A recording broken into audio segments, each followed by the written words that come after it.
And finally, for today's episode, let's turn to David Trim for a look at Adventist history. This week, David tells us of a family who served most of their lives in the Far East. Welcome to This Week in Adventist History.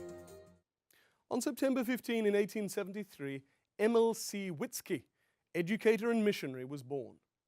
He originally trained to become a Lutheran pastor at Concordia Seminary, where he gained expertise in Greek and Hebrew. But in 1905, aged 22, he and his wife Julia were converted.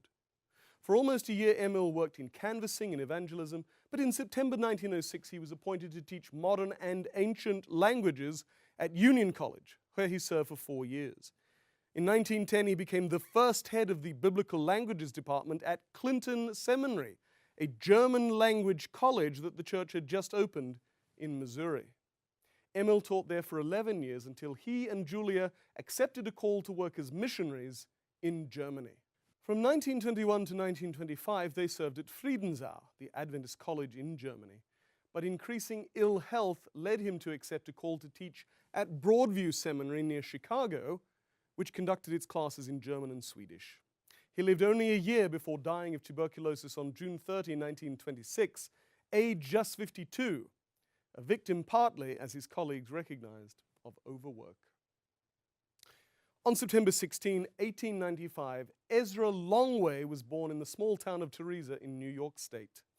Ezra served as a missionary in the Far East for a remarkable 55 years. He and his wife Inez were called to Thailand in 1919 and served in Southeast Asia for the next few years, where a daughter, Eva, was born. The family was called to China in 1922 and were missionaries there for 40 years. 4 more children, a daughter, Myrtle, and 3 sons were born in China.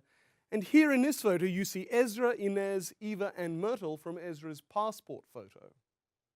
The Longways remained in China throughout World War II, but after the communist victory in the Chinese Civil War, they moved to Hong Kong. In 1962, Ezra was elected Field Secretary of the Far Eastern Division and was based in Singapore for the next 11 years. Inez died in late 1972, and Ezra remarried to Florence Winton. In early 1974, at the age of 78, Ezra finally retired with Florence to the United States. He lived another 13 years, dying 8 days after his 92nd birthday. That was This Week in Adventist History.